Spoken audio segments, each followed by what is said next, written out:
नवभावधरं नवोल्लास्य परम्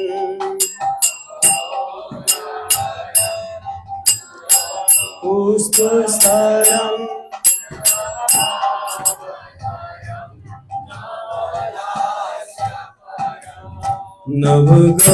नवगौरवरं नवो पुष्पस्तरं नवभावधरं नवोल्लास्य परम् नवगौरवरं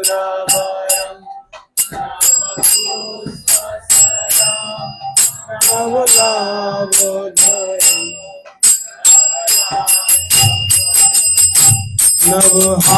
नवहास्यकरं नवहेमवरं प्रणमामि शचीसुत गौरवरम्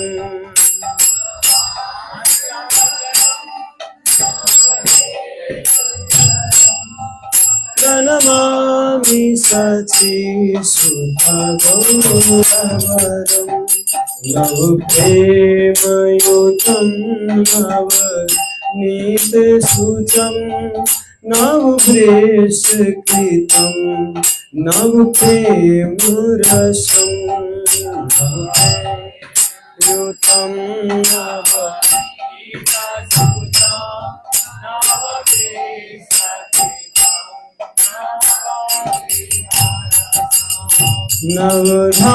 नवधाविलासत् शुभप्रेममयं प्रणमामि शचीसुत गौरवरम्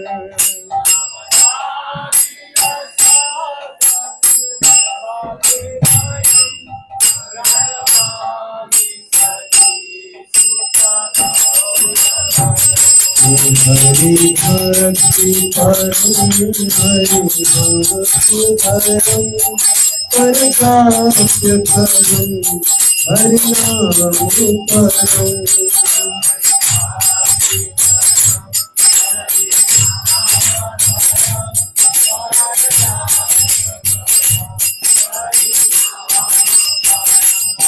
नयने सततं प्रणयासुधरं प्रणमामि शचीसुत गौरवरम्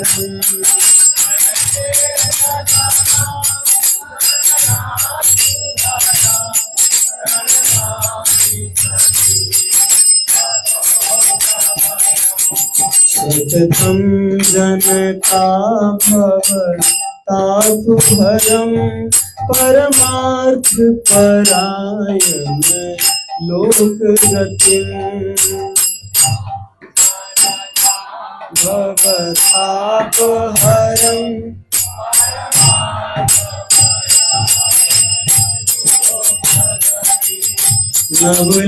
नवलेहकरं जगतापहरं प्रणमामि शचीसुत गौरवरम्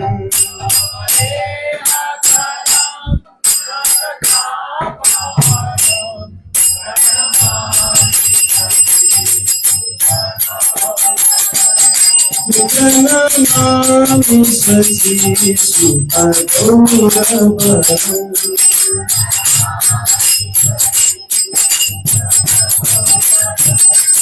प्रणमामि शचीसुत गौरवरम्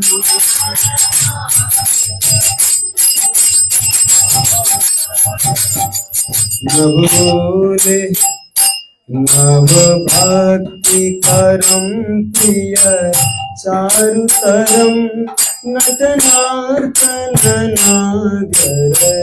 राजकुलं भक्तिकरं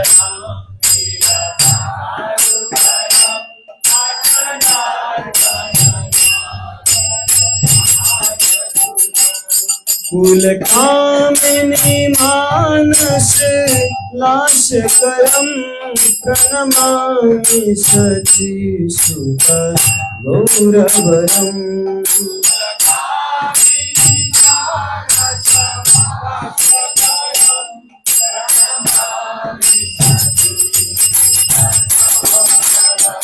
पार्वणं कनकं मृदुकाव्य सुनीतया मधुरम्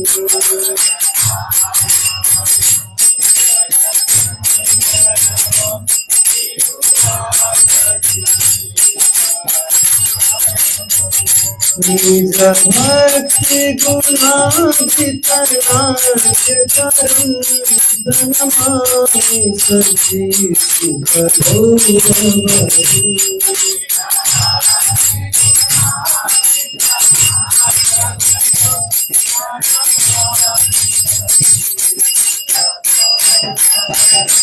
प्रणमामि सचि सुखगौरवम्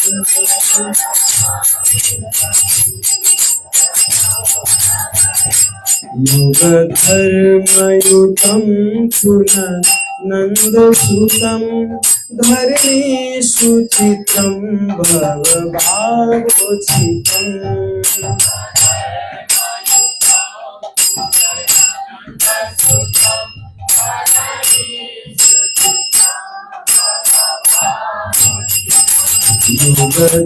योगधर्मयुतं पुननन्दसुतं धरणीसुचितं भवभावोचितम्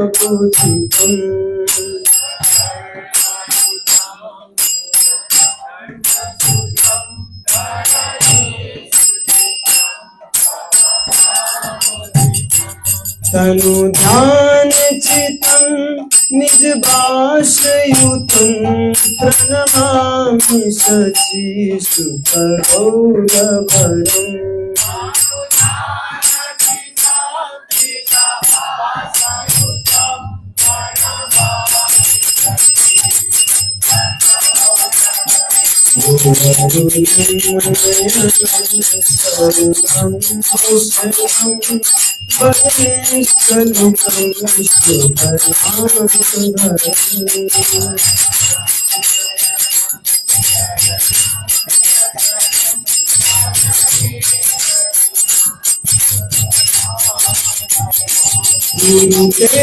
सुरसां जगदधीशं प्रणमामि सचीसुतगौरवरम्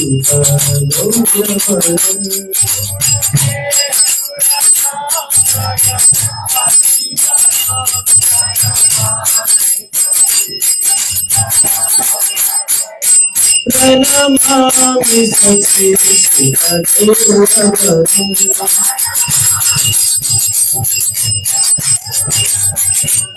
प्रणमामि सचीसुतगौरवरम्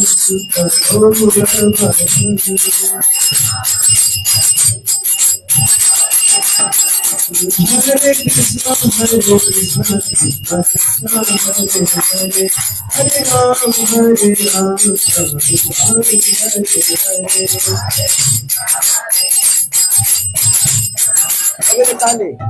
हरे हरे हरे राम राम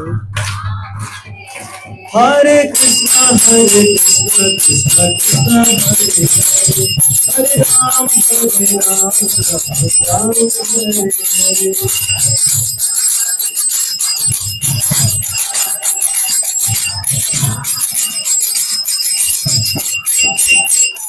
हरे कृष्ण कृष्ण कृष्ण हरे हरे हरे राम राम हरे हरे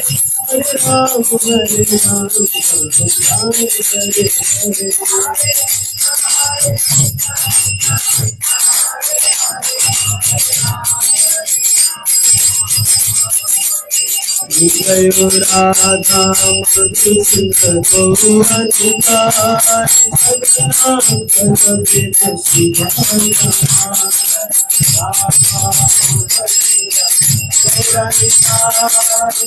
सगुणां जय प्रभु पादा जय प्रभु पादा प्रभु पादा जय प्रभु पादा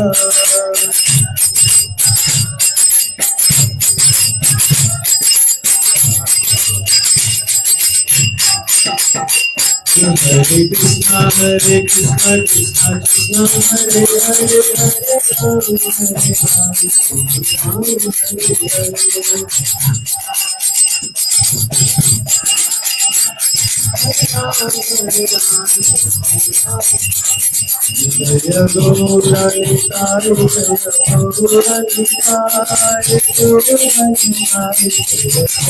Gauranitai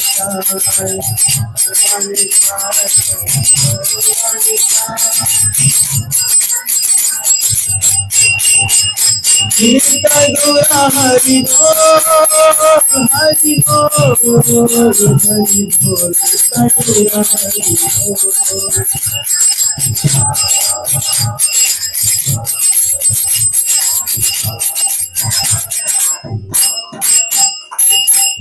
निताय निताय गौर प्रेमानंद कलिक धर्म हरि नाम संकीर्तन की जगत गुरु शील प्रभुपाद की जय अनंत कोटि वैष्णविंद की जय नामाचार्य श्री हरिदास ठाकुर की जय श्री गौर पूर्णिमा महा महोत्सव की जय उपस्थित भक्त विंद की जय निताय गौर प्रेमानंद हरि हरि हरे कृष्णा विशेष इस गौर पूर्णिमा महामहोत्सव के अवसर पर गौर कथा के सभी भक्तों को स्वागत है। तो गौरांग महाप्रभु के लीला वर्णन करने से पहले हम गौरांग महाप्रभु के प्रणाम मंत्र का उच्चारण करेंगे। आप लोग पीछे पीछे दोहराने का प्रयास कीजिएगा।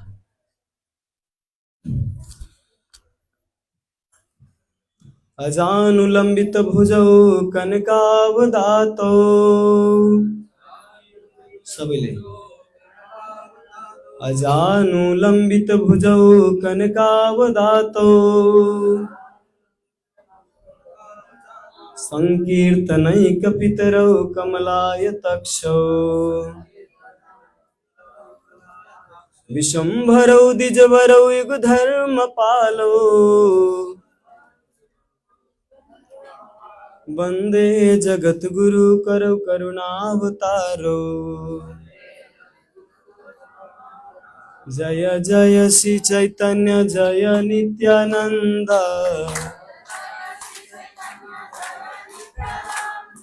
जय द्वैत चंद्र जय गौर भक्तवृंद हो जय जय श्री चैतन्य जय नित्यानंद जय द्वैत चंद्र जय गौर भक्तवृंद जय द्वैत चंद्र जय गौर भक्तवृंद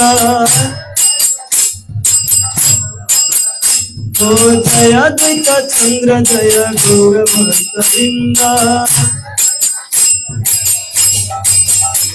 ओ गौर भक्तवृंद गौर भक्तवृंद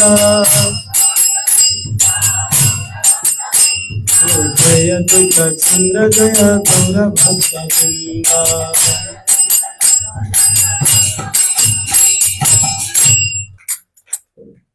जब तक गौरांग महाप्रभु के पार्षदों के और गौरांग महाप्रभु के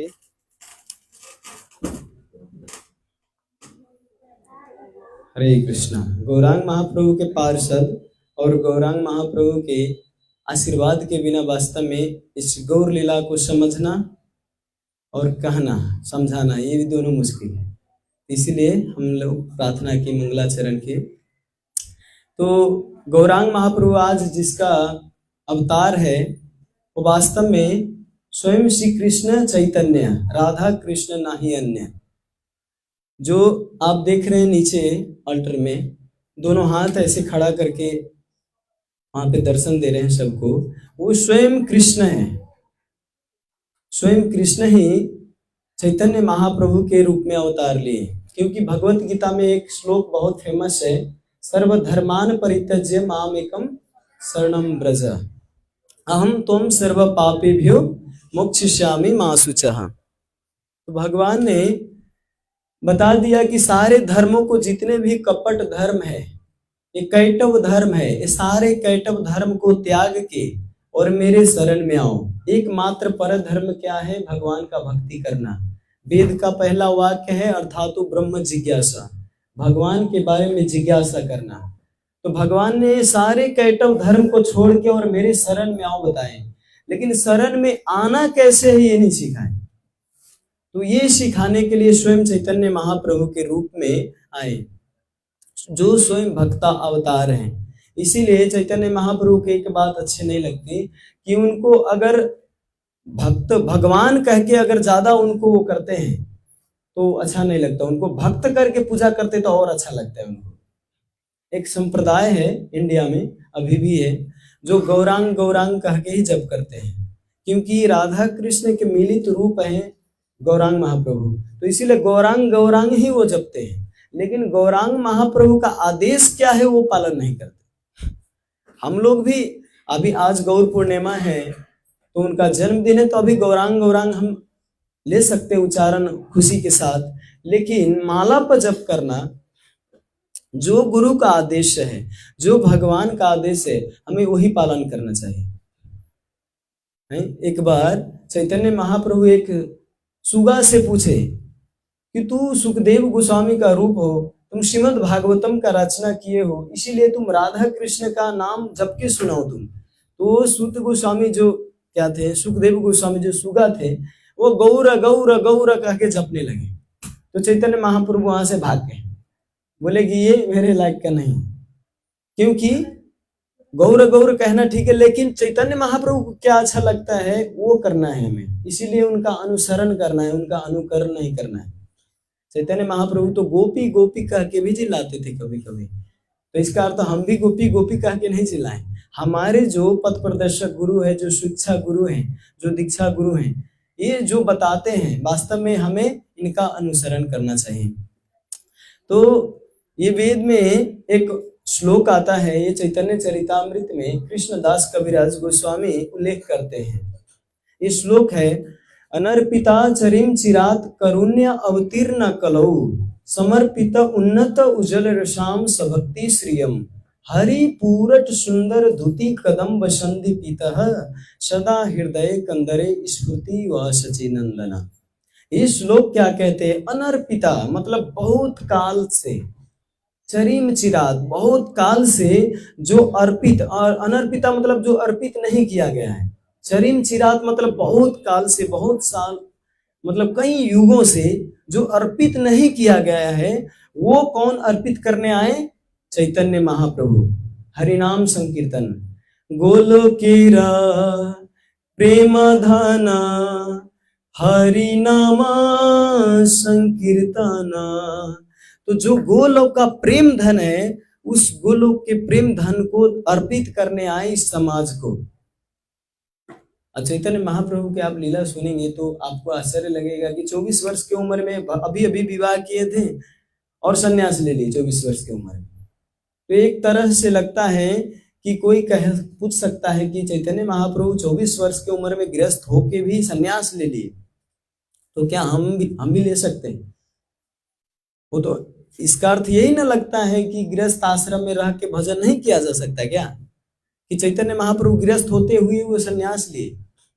देखिए, भगवान जब आते हैं इस संसार में तो हर लीला के पराकाष्ठ सिखाते हैं, प्रेम भी दिखाते तो पराकाष्ठ दिखाते हैं, चोरी भी करते तो पराकाष्ठ करते हैं।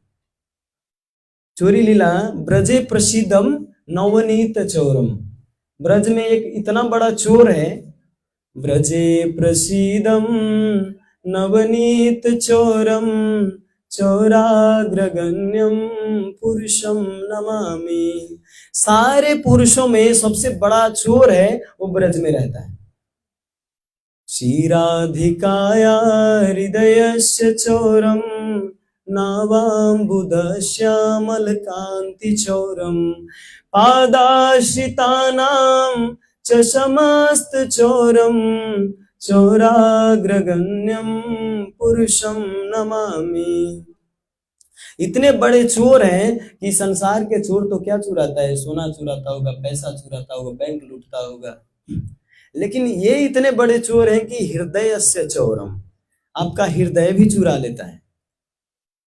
नावाम बुदस्य अमल कांति चौरम, और जो कांति है, किनका कांति चुराए, श्रीमती राधा रानी के और इस गौरांग महाप्रभु के रूप में आए।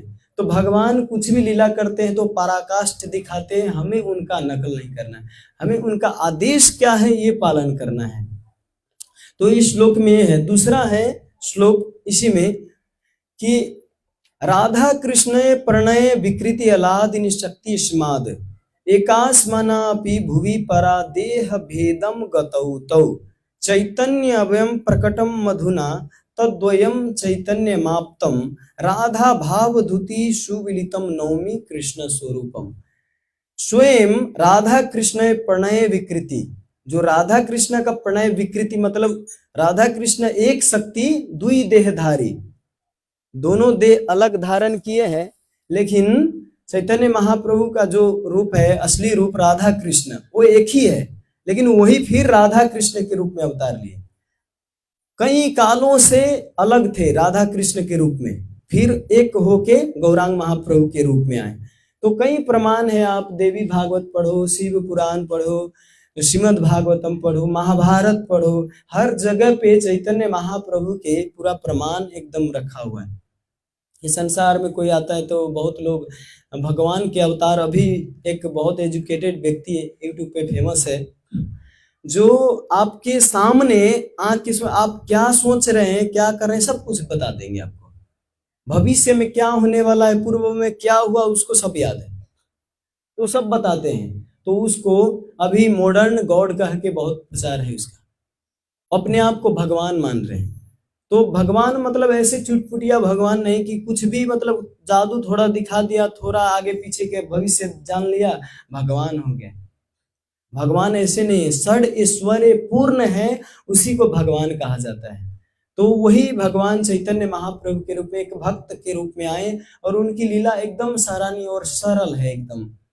आप अगर पढ़ना चाहते हैं तो आगे चैतन्य चरितामृत और छोटी सी किताब है, अगर आप इतना मोटा किताब, इसका तो बहुत 8-9 इसका स्कंद है, इसलिए आप ये अगर ना पढ़ के कम से कम वो छोटा वाला जो किताब है चैतन्य चरितामृत का, टीचिंग ऑफ लॉर्ड चैतन्य, आप वो भी पढ़ सकते हैं। उसमें भी सार रूप में आप एकदम चैतन्य महाप्रभु को समझ सकते हैं, है ना।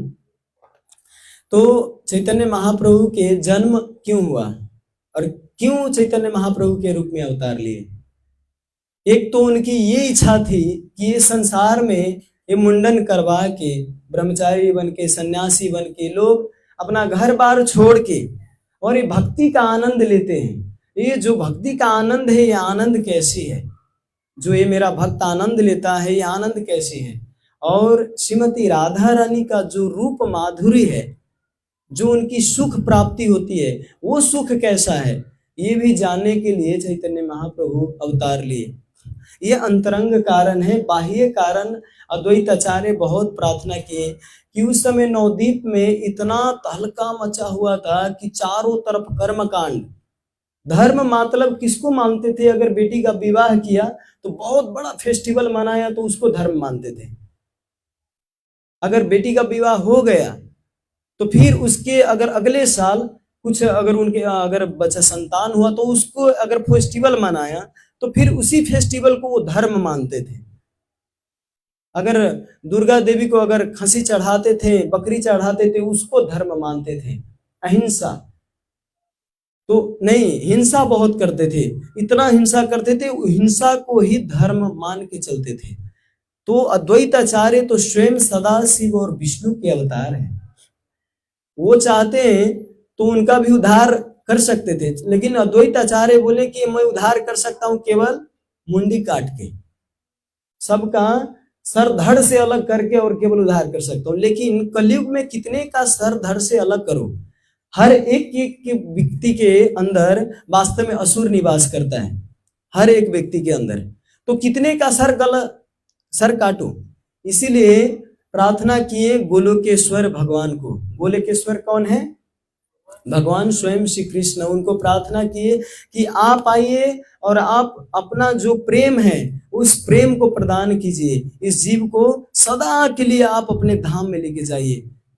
जो प्रेम प्राप्त करके मुनि ऋषिगण, आपके परम भक्त मंजरी जो है, जो भी आपके पार्षद लोग हैं, आनंद लेते हैं, ये सारे जीव आनंद लूटे।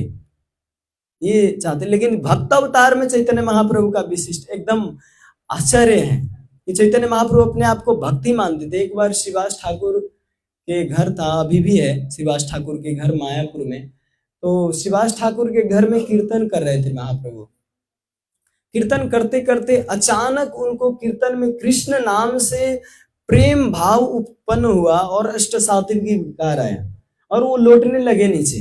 लौटते लौटते उनके चरण जो, अब तो चरण तो नीचे पड़ेगा, तो चरण नीचे पड़ने के कारण वो धूल में बहुत धूल दूषित हो गए। तो वहां के भक्त जो अद्वैताचार्य थे, और भी भक्त थे, लेकिन अद्वैताचार्य आगे बढ़ के और सोचे यही मौका है, इस मौका में महाप्रभु के चरण धूली अगर अपने सर पर ले लूं तो ये सबसे बड़ा सौभाग्य। बाद में पता नहीं ले पाऊंगी। देखिए चैतन्य महाप्रभु के अगर कोई छूते थे, कोई अगर चरण छूते थे तो छूने नहीं देते थे, क्योंकि वो अपने आप को पतित मानते थे। तो इसीलिए चैतन्य महाप्रभु कभी छूने नहीं। लेकिन अब लौट रहे हैं तो उस समय तो छू सकते, पता नहीं प्रेम भाव में लौट रहे हैं तो थोड़ा छू लो।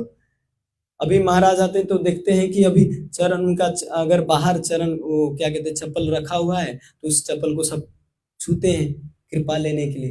तो मौका के फायदा उठाने के लिए ये करते। तो अद्वैताचार्य सोचे कि इनका फायदा अभी ले लूं, तो इसीलिए महाप्रभु के चरण छुए। चरण छूने के बाद महाप्रभु को तुरंत पता चल गया कि मेरा चरण कौन छुआ। उठ के और बोला मैं तो लूट गया, मैं तो लूट गया, ये अद्वैताचार्य ने मेरा सारा भक्ति लूट लिया, ये मेरे पास जो प्रेम था ये लूट लिया है इसने। और सबको हल्ला करके बोले कि अब मेरे पास कृष्ण है ही नहीं है, क्योंकि अद्वैताचार्य ने चोरी कर लिया मेरा प्रेम, मेरा भक्ति जो था वो चोरी कर लिया। इसके बाद चैतन्य महाप्रभु बोले अब मैं नहीं जी सकता, अब मैं अपना प्राण त्याग कर दूंगा।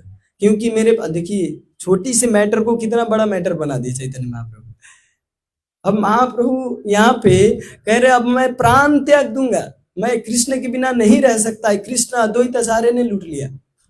अब जाके महाप्रभु वहीं पर गंगा नजदीक थी, नजदीक में गंगा है, वहां पे जाके उसी में डुबकी लगा दी। और मतलब 1 घंटा 2 घंटा नहीं, कल सुबह तक गंगा में ही डूबे रहे वहां पर। और किसी को नहीं, सब भक्त विलाप कर रहे हैं, सब भक्त रो रहे हैं। अब महाप्रभु सब किसको डांट रहे हैं? अद्वैताचार्य को। कह रहे आपके कारण महाप्रभु वहां पे देखिए अब डूब गए, पता नहीं आएंगे कि नहीं आएंगे, आपके कारण। आप चरण धूली लिए और महाप्रभु अपने आप को अब सदा के लिए अब डुबा लिए, इसीलिए आपका गलती है सब। अब अद्वैताचार्य तो ऐसे ही परम भक्त, इनको ऐसी बातें सुन के और ज्यादा दुख लगा। देखिए एक तो घाव लगा हुआ है उस पे और ज्यादा टंट मार रहे हैं। अद्वैताचार्य को भी अच्छा नहीं लगा था ना, अगर महाप्रभु डूबे तो अद्वैताचार्य को अच्छा नहीं लगा, लेकिन फिर भी सब भक्त उनको टंट मार रहे हैं कि आपके कारण ऐसा हुआ, आपके कारण ऐसा हुआ, तो अच्छा नहीं लगा। अद्वैताचार्य सोच रहे हैं कि मैं भी प्राण त्याग कर दूंगा, भगवान त्याग कर दिए, अब भगवान ही नहीं रहे तो मैं क्यों रहूं। अद्वैताचार्य रो रो के, और वो भी जा रहे थे, तभी फिर महाप्रभु निकल के और कहते हैं मैं अब बदला ले लिया, अब इतना रो लिए सब लोग, अब तुम पश्चाताप कर लिए, अब मेरा कृष्ण प्रेम फिर फिरता हो गया। तो कभी कभी ऐसे अचिंत्य लीला करते थे, एकदम अद्भुत अद्भुत लीला कि सबको मतलब संकट में डाल देते। कभी कभी सारंग गोस्वामी अभी भी चैतन्य महाप्रभु के घर के ही वहां पे नजदीक नवद्वीप में ही है सारंग गोस्वामी। सारंग ठाकुर भी कहते हैं, सारंग गोस्वामी भी कहते हैं उनको। तो सारंग ठाकुर बहुत बड़े भक्त थे, भजन कुटी में अपना भजन करते थे केवल, और दूसरे को सिखाना, दूसरे को बताना, गाइडेंस करना, ये सब कुछ नहीं था उनका। वो केवल अपना भक्ति करते थे, भगवान का नाम जप करना और अपना भगवान को भोग लगाना, बस इतना ही करते थे सारंग ठाकुर। चैतन्य महाप्रभु देखे कि ये भक्त के अंदर इतना प्रेम है, ये प्रेम दूसरों को बांटेगा नहीं, तो फिर ये बद्धजीव उद्धार कैसे होगा। ऐसे महाप्रभु भी बांट सकते, लेकिन फिर भी भक्त को श्रेय देना चाह रहे हैं कि आपके पास प्रेम है, आपके पास भक्ति है, आपके पास शिक्षा भी है, लेकिन फिर भी आप किसी को बांटते नहीं, आप शिष्य नहीं बनाते, तो क्या काम है। तो इसीलिए चैतन्य महाप्रभु कहते हैं आप कम से कम एक शिष्य तो बनाओ, ज्यादा नहीं बना सकते तो एक शिष्य बनाओ। अब सारंग ठाकुर सोचते हैं अब भगवान के आज्ञा का पालन तो करना पड़ेगा, भगवान स्वयं आज्ञा दे रहे हैं। तब जाके चैतन्य महाप्रभु का आज्ञा पालन करते सारंग ठाकुर सोचते हैं कि मैं सुबह उठूंगा और जिसको देखूंगा उसी को दीक्षा दे दूंगा। मैं सुबह उठ के जिसको देखूं उसको ही दीक्षा दूंगा। अब सारंग ठाकुर के नजदीक में गंगा किनारे में ही घर था वहां पर, और ब्रह्म मुहूर्त में कभी कभी उठ के गंगा स्नान करने जाते थे। एकदम ब्रह्म मुहूर्त में कभी कभी अंधेरा होता था तो दिखते भी नहीं थे कि आगे वाला व्यक्ति कौन है। तो सारंग ठाकुर सुबह सुबह उठ के और गंगा स्नान के लिए जा रहे थे, और पैर से चलते चलते पैर से मतलब टकरा गया एक चीज से, आगे एक टकरा गया और सारंग ठाकुर बच गए, गिरते गिरते बच गए। अब सारंग ठाकुर सोच रहे हैं कि ये जो ठक्कर लगा ये हमको लगता है कोई व्यक्ति है, व्यक्ति जैसा अनुभव भी हुआ, कोई व्यक्ति है। तो अब पहली बार इसको भेटा, जिसको मैंने पहले बार भेटा उसी को मैं दीक्षा दूंगा। और उसी को खींच के ऐसे, जो बाल था बाल को खींच के ऐसे करके और उसको के कान में जाके, उसको कहते रामदास, नहीं राम मुरारी दास नाम है, राम मुरारी दास का के कान में उनकी दीक्षा दे देते हैं। इसके बाद वो व्यक्ति एक्चुअली जीते नहीं था, वो जिंदा नहीं था, वो मरा हुआ था, मरा हुआ लाश पड़ा हुआ था वहां पे। तो उसके पैर में ठक्कर खा गया और मरे हुए लाश के कान में उन्होंने मुरारी दास का के ऐसे दीक्षा दिए, और तुरंत वो मरा हुआ लाश उठ के और नाचने लगे। हरि बोल। देखिए भगवान के भक्त में कितनी, देखिए एम्पावर कौन किए, श्री चैतन्य महाप्रभु। तो भगवान की कृपा से आज्ञा से जब इधर दीक्षा दिए तो मरा हुआ भी क्या कहते हैं व्यक्ति जिंदा हो गया। तो दीक्षा कोई सामान्य बात नहीं है। सांप्रदायिक जो दीक्षा होता है, जो प्रमाणिक दीक्षा होता है, गुरु से अगर दीक्षा लेते हो तो सच में आपका दूसरा जन्म हुआ है। तो उस व्यक्ति का नाम पड़ता है मुरारी दास। इसके बाद उसके माता पिता को बाद में पता चलता है कि मेरा बेटा तो जिंदा हो गया। तो आते हैं अपने बेटा को लेने, कहते हैं बेटा अब उसको चैतन्य महाप्रभु के जो शिष्य थे मुरारी दास, उनको धन्यवाद देते हैं कि आपके कारण, नहीं मुरारी दास नहीं, सारंग ठाकुर को धन्यवाद देते हैं कि आपके कारण मेरा बेटा जिंदा हो गया, इसीलिए आपको बहुत बहुत धन्यवाद, मैं अब लेके जाता हूँ। सारंग ठाकुर क्या कहते हैं, रामदास स्वयं कहते हैं उस समय कि अब मेरा दूसरा जन्म हुआ है, आपका जो पुत्र था वो मर गया, मेरा ये दूसरा जन्म है। तो मेरा माता पिता अब कौन हुए, सारंग ठाकुर, इसीलिए मैं इनके कहने मानूंगा। अगर ये कह दे कि जाओ तो मैं जाऊंगा।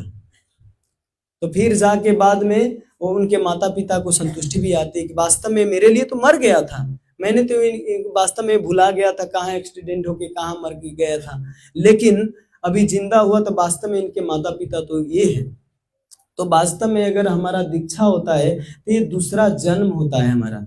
एक जन्म होता है माता पिता देते हैं और दूसरा जन्म जो होता है वो गुरु देते हैं, इसीलिए नाम हमें प्रदान किया जाता है, दूसरा नाम है ना। और उस समय भगवान के सेवक बना के रखते हैं। इससे पहले हम सेवक नहीं मानते थे ना, प्रमाणिक ऑथराइज रूप से सेवक नहीं थे, लेकिन जब गुरु दीक्षा देते हैं तो प्रमाणिक रूप से हो जाते हैं। और शास्त्र में वेद में भी बताया गया है मंत्र निष्फला मंत्र, दीक्षा विहीन निष्फला मंत्र, दीक्षा के बिना जो मंत्र होता है वो निष्फल होता है, वो सफल नहीं होता।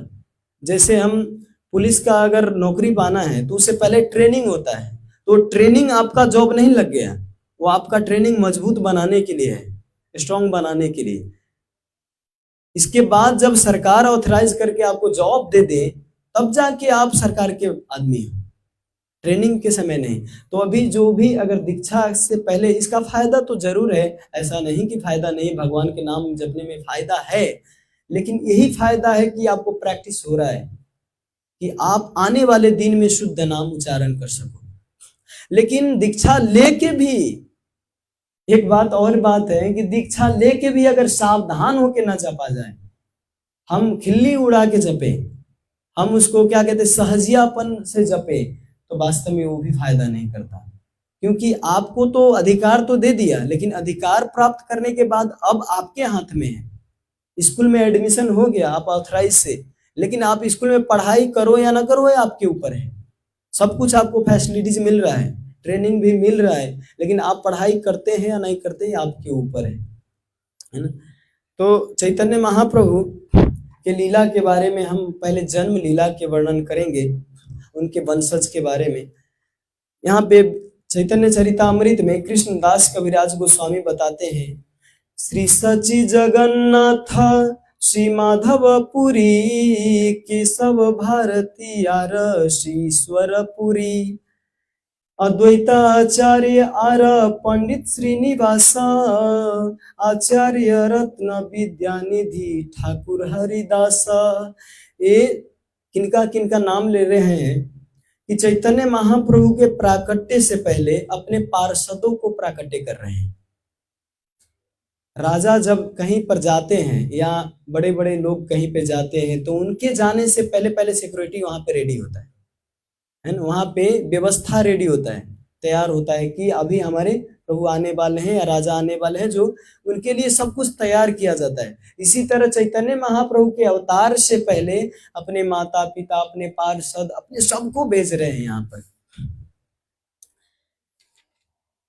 जगन्नाथ मिश्रवर पदवी पुरंदर नंद वासुदेव रूप सदगुण सागर। और जो जगन्नाथ मिश्र थे ये 7 भाई थे, डिटेल में बहुत बताए हैं, लेकिन यहाँ पे कृष्णदास कविराज गोस्वामी कहे हैं कि अगर डिटेल में बताने जाएं तो वास्तव में चैतन्य चरितामृत जो है मैं नहीं लिख पाऊंगा, क्योंकि डिटेल में बहुत सारे वंशजों का वर्णन है, इसीलिए मैं डिटेल में नहीं जाऊंगा। 5वां जो पुत्र था जगन्नाथ मिश्र, ये इनको पदवी मिला था क्या, पुरंदर, पुरंदर नाम से पदवी मिला था। और बहुत बड़े ब्राह्मण थे, इनका एक शालिग्राम शिला था जो रोज पूजा करते थे नारायण के रूप में, नारायण शालिग्राम शिला था। और हर समय इनका पहले भी पुत्र 7 पुत्र ऐसे ही जन्म लेता था और मर जाता था, जन्म लेता था मर जाता था। तो जगन्नाथ मिश्र ऐसे ही बहुत दुखी थे पहले से। और जो सची माता थी ये भगवान के हर समय माला जप करती थी, इनके पास कुछ समझ होती कि वास्तव में भगवान का सामान है तो भगवान ले रहे हैं।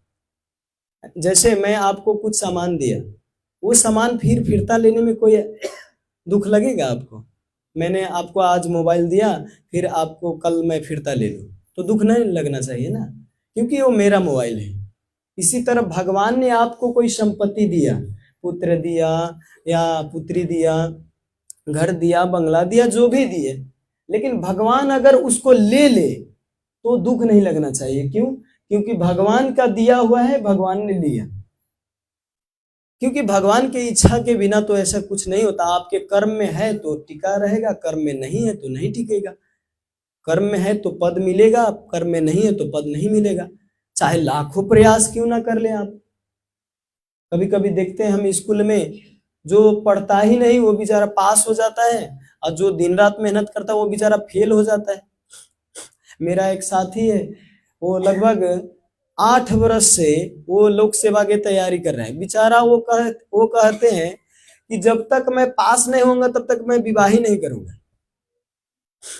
ये हमको जैसे भी था, चपरासी के नौकरी मिले, लेकिन नौकरी चाहिए हमको। जब तक नौकरी नहीं तब तक छोकरी नहीं। साफ पूरा उसका वही है, उद्देश्य ही वही है। अगर जीवन में किसी दिन नौकरी मिलेगा तब हम संतुष्ट होंगे, तो उद्देश्य ही वही बना है। लेकिन बेचारा फिर भी दुख की बात यह है कि आज तक पास नहीं हुआ और फिर भी उसी में लगे हुए। मैं कई बार समझा दिया, प्रभु आप इतना मेहनत करते हो, इससे अच्छा आपको जिस चीज में इंटरेस्ट है उसमें आप मेहनत करो। तो आपको जिसमें इंटरेस्ट नहीं, खाली समाज को दिखाने के लिए कि हमारा थाई नौकरी है। अरे थाई क्या है, रेस्टिकेट कर दिया जाएगा एक दिन, है ना। थाई क्यों बोला जाता है पता नहीं, अस्थाई है ना एक्चुअली नौकरी। तक कितना साल तक रहता है नौकरी? कोई है सरकारी वाले नौकरी यहाँ? अरे मिलता है 30 साल तक, तो थाई नौकरी कहा जाता है। एक दिन तो जबरदस्ती छोड़ा ही दिया जाता है नौकरी को, है ना। तो थाई ना आज थाई है एक्चुअली, लेकिन हम उस थाई को मन में बसा के रखते कि ये है। लेकिन ज्यादातर आप चतुर व्यक्ति देखें वो थाई नौकरी नहीं करते, वो चाहते हैं कि मैं भगवान का भजन भी करूं साथ साथ में नौकरी भी करूं।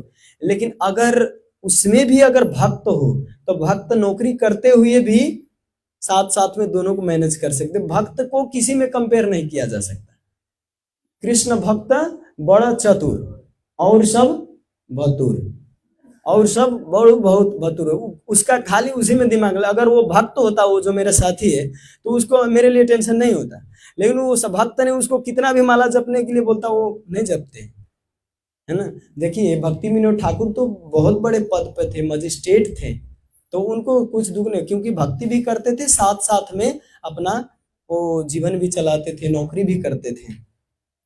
तो यहाँ पे वर्णन करते हैं कि कृष्णे न आह्लाद करे संग हुंकार, हुंकार या कृष्ण हिल ब्रजेंद्र कुमार। ये हुंकार कौन कर रहे हैं? शेर की तरह गर्जना करते थे। कौन? अद्वैत आचार्य। कि इस नवद्वीप के जो परिस्थिति है, कर्मकांड से पूरा हिंसा, सब चारों तरफ हिंसा होता है, तो इसीलिए आप अवतार लीजिए। तो अद्वैत आचार्य बहुत प्रार्थना करते थे। कहते हैं अब इसके बाद 7 पुत्र के बाद 8वां जो पुत्र था वो विश्वरूप जन्म लिए। विश्वरूप स्वयं बलराम के अवतार था, और उनका रूप इतना मोहित अवतार था कि बहुत एकदम सुंदर थे विश्वरूप का अवतार। तो 8वां पुत्र थोड़ा थोड़ा भागवतम सुनते सुनते सुनते सुनते उनका आसक्ति उधरे उधरे चला गया। फिर भी जगन्नाथ मिश्र को संतुष्ट नहीं हुआ कि एक पुत्र और चाहिए। तो इसके बाद फिर सची माता के गर्भ में पहले तो जगन्नाथ मिश्र के शरीर में प्रकट होते हैं। जगन्नाथ मिश्र ये देखते हैं कि मेरा शरीर क्यों चमक रहा है, ये तो पुरुष थे, इनके शरीर क्यों चमक रहा है। फिर थोड़ी देर बाद देखते हैं कि इनका शरीर जो चमक था वो चमक फिर सची माता में चला गया। सची माता में देखते हैं इनका शरीर पूरा चमक रहा है, और चारों तरफ से देखते हैं देवी देवता स्तुति कर रहे हैं चारों तरफ से।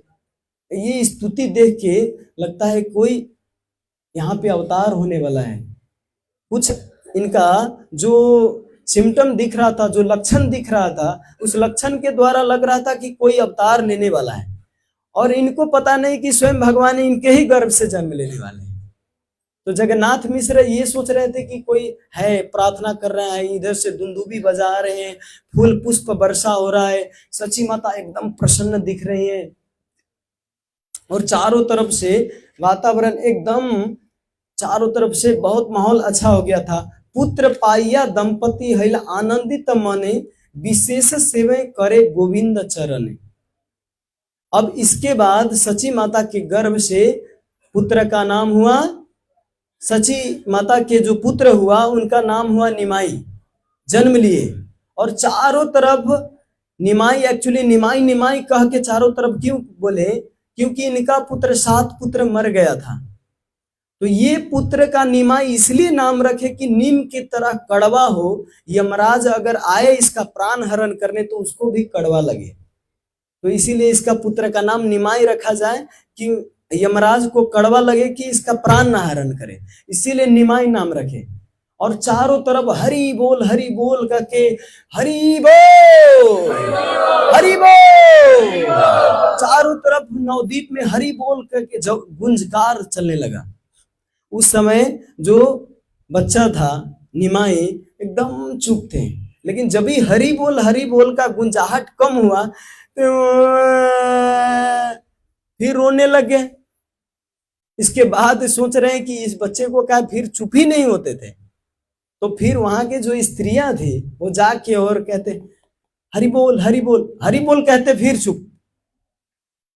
फिर जब हरि बोल बंद कर देते तो फिर रोना शुरू, फिर हरि बोल बोलते तो फिर चुप।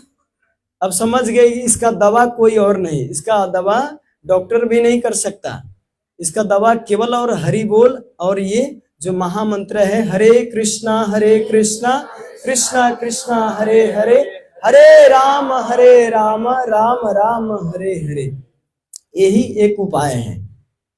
और सची माता वास्तव में इनको बहुत कष्ट से जन्म दिए थे। तो सची माता को जन्म देने कितना कष्ट से बताऊं आपको, 9 महीने एक्चुअली सबके गर्भ में, माता के गर्भ में बच्चे रहता है, लेकिन सच्ची माता के गर्भ में 13 महीने रहा था। तो इसीलिए सबको टेंशन ये था कि ये बच्चा, पता नहीं बच्चा का मृत्यु भी हो सकता है, साथ साथ में माँ की भी मृत्यु हो सकता है। तो सबसे टेंशन ये था सबको। 13 महीना ऐसे कोई नहीं रहता ना, साधारण जीव कोई 9 महीना, ज्यादा से ज्यादा 9-10 महीना होगा ना, लेकिन 13 महीना तक वो निमाई गर्भ में रहते। तो सच्ची माता को बहुत ज्यादा प्रेम था निमाई से, तो इसीलिए वहां के केवल निमाई का प्रेम, निमाई से नहीं, जितने भी नवद्वीप वासी थे वो सब निमाई से प्रेम करते थे, क्योंकि इतना कष्ट से जन्म दिए। और निमाई का जो सुंदर मुखार बिंद था, जो बच्चे का वो कोलाहलपूर्ण एकदम सुंदर था, तो वो देख के बहुत मोहित हुए थे नवद्वीप वासी। और सब उस समय क्या हुआ था कि चंद्र ग्रहण लग गया था, चंद्र को राहु ने ढक दिया था। अब क्या हुआ, चंद्रमा में दाग है लेकिन गौर चंद्र में तो दाग नहीं है ना, तो इसीलिए राहु ने कहा, अरे तू चंद्र हो के तुम्हारे में तो दाग है, तो स्वयं जो जिसमें दाग नहीं वो प्रकट हो रहे, तो तुम्हारे की क्या जरूरत। इसीलिए उनको ढक दिए। और पूरा अमावस्या की पूरा एकदम रात्रि हो गया था, शाम के समय, शाम ही था लेकिन उस समय पूरा रात हो गया था, कुछ दिख नहीं रहा था। तो अद्वैताचार्य और सीता ठाकुरानी, सीता ठाकुरानी अद्वैताचार्य की पत्नी थी, तो दोनों मिलके इतना दान कर रहे थे, इतना दान कर रहे थे। और स्वयं भगवान विष्णु के अवतार है अद्वैताचार्य, तो इनके, और जो पत्नी थी सीता ठाकुरानी वो लक्ष्मी के अवतार, इनके पास धन की कमी क्या, खूब दान दे रहे हैं, दान दे रहे हैं, दान दे रहे, जो भी आते सब दान दे रहे हैं। इवन वहां पे बताया जाता है कि देवी देवता भी साक्षात प्रकट होके और देवी देवता भी दान दे रहे हैं, और वहां पे ब्राह्मण के प्रसाद स्वीकार करने आ रहे हैं। तो ये माहौल वहां पे बताया जाता है कि 1 लाख से 2 लाख तक कम से कम वहां पे ब्राह्मण लोग आए थे दान लेने, इतना दान दे रहे थे। और जगन्नाथ मिश्र भी दान कर रहे थे। इनके घर में फिर संपत्ति कहाँ से आ रहा था ये पता नहीं, पूरा जमा हो रहा था, हीरा जवाहरात एकदम आ रहा था। इससे पहले वास्तव में जगन्नाथ मिश्र बहुत गरीब थे एक्चुअली, इनके घर में बहुत खाने के लिए सब कुछ सोचना पड़ता था। जो पंडिताई करते थे, जो भी उनको धन अर्जन आता था उसी से जीवन चलता, लेकिन ऐसे कोई धन नहीं था। लेकिन जब निमाई जन्म लिया तो बहुत दान किए, और सब लोग स्नान करने जा रहे थे गंगा में। क्यों, अमावस्या के दिन तो सब स्नान करते हैं ना, अमावस्या में उस दिन जूठन माना जाता है, तो इसीलिए जब चंद्रमा को ढक दिया जाता है तो सब स्नान करने जाते हैं। अद्वैताचार्य इसीलिए दान कर रहे थे कि लोगों को लगे कि अमावस्या के दिन सब दान करते हैं और नाम जपते हैं, स्नान करते हैं, तो इसको ये लगे। लेकिन अद्वैताचार्य जो थे निमाई के कारण दान दे रहे थे, ये अमावस्या के कारण दान नहीं दे रहे थे। हम लोग दान में देते हैं तो क्या देते हैं, ज्यादा से ज्यादा विवाह होता है तो चॉकलेट लुटा देते हैं, चॉकलेट लुटाते हैं और कुछ कुछ ऐसे, इसको दान कहते हैं। दान देने में बहुत अंतर है एक्चुअली। दान देना, अपने से श्रेष्ठ व्यक्ति को दान दिया जाता है। हम कभी किसी गरीब व्यक्ति को भी देते तो इसको दान कहते हैं, ये दान नहीं है, आपने दया किया उसके ऊपर। आप उसको परिस्थिति देखें कि ये गरीब है, इसके लिए खाने के लिए नहीं, कपड़े नहीं, और आपने इसको खाने के लिए दिया, तो इसको दया कहा जाता है, दान नहीं कहा जाता। आपने देखा परिस्थिति और आपने दिया, तो इसको दया कहा जाता है। दान उसको कहा जाता है जो गुरु दक्षिणा होता है ना, दान देते हैं बड़ों को, भगवान के मंदिर में जो दान देते इसको दान कहते हैं। गरीब जो दया आके दिया जाता है उसको दान नहीं कहते। मेरे पास कुछ भी नहीं प्रभु, साईं इतना दीजिए जामे कुटुंब समाए, मैं भी भूखा ना रहूं साधु भी भूखा न जाए। तो भगवान हमको इतना दीजिए कि मैं भी भूखा ना रहूं और कोई साधु भी मेरे घर आए भूखा ना जाए। ये विनम्रता के साथ जब दान दिया जाता है तो भगवान उसको स्वीकार करते हैं। लेकिन अहंकार पूर्वक अगर कोई व्यक्ति दान दे तो उस दान का स्वीकार्य नहीं होता।